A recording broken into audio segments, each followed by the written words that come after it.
Light the wick and run. Florida State gets back on track with more good news on the recruiting trail as they pick up 4-star, top 247 offensive lineman Peyton Joseph and get us rolling some fireworks here on the 4th of July.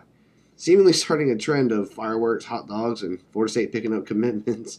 Joseph is one of those very large, prototypical interior offensive linemen coming in at 6'3" and a little over 300 pounds. Definitely a lot to work with physically. Going over the scouting report on him, he's big, quick-footed, plays with an angry demeanor on the field, promising in both run blocking and pass pro reps. He projects inside but has upside at center, could also be a guard on either side. At the very end, they included that Peyton Joseph is one of the better interior offensive line prospects in the entire 2025 cycle and has a long-term NFL draft possibility. So definitely encouraging words here about our latest pickup. Definitely sounds like a kid that could be very good at the next level, especially under Alex Atkins with his level of development. This is a very exciting pickup. And even better to spurn the Gators in the process, as Joseph was once a Florida Gator commit before decommitting back in April, I believe. Everybody knew that was coming. I mean, he committed to the Gators and instantly was back at Florida State and continued to visit multiple times. And Florida State even got the last official visit for him during that big June 21st weekend that just continued to pay off big time.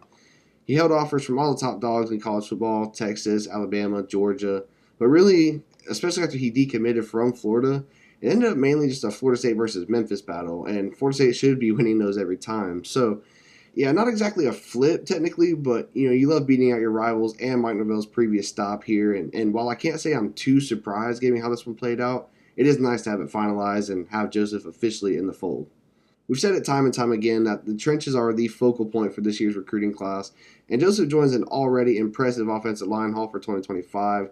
5-star offensive lineman Solomon Thomas, who's another interior guy, the #1 interior offensive lineman in the entire country. Noles also sit in a very good spot and are trending for 5-star tackle Josh Petty and several others. So Alex Atkins doing what he does, bringing yet another impressive group here in 2025, and I don't think they're done yet. And this comes at a really nice time here because the Noles got off to a bit of a rough start to the week/month with a couple of their top linebacker targets going elsewhere. So always nice to respond with some good news like this. I know some folks were melting down. I even got asked if we were going to get another commit anytime soon. So here you go. And I do think there's more to come this month and throughout the rest of the summer into August and September. The commit list now sits at 10 players, and I expect that to be somewhere around 14, if not higher, by the end of August if all goes well. So it's definitely more to come, guys. This is a big pickup for the Noles here, both physically and figuratively. Getting back on track on the recruiting front and landing an elite talent at one of the most important positions on the field. With this offensive line haul paired with the kids we got last cycle, the future is definitely bright for quarterbacks in Tallahassee. Luke Cromenhott, Tramel Jones, and Brady Smeagol even are all in good hands, no doubt. We appreciate you guys tuning in even on the 4th of July to talk about our latest pickup. If you enjoyed the video, if you enjoy stuffing your rivals in a locker to pick up blue chip offensive linemen, definitely like the video, subscribe to the channel. Really helps us out a ton as we're trying to hit 1K by kickoff in Ireland next month. Like I said, we're not done yet, so we'll be back soon. Catch you guys on the next one. Have a good 4th of July, and go Noles.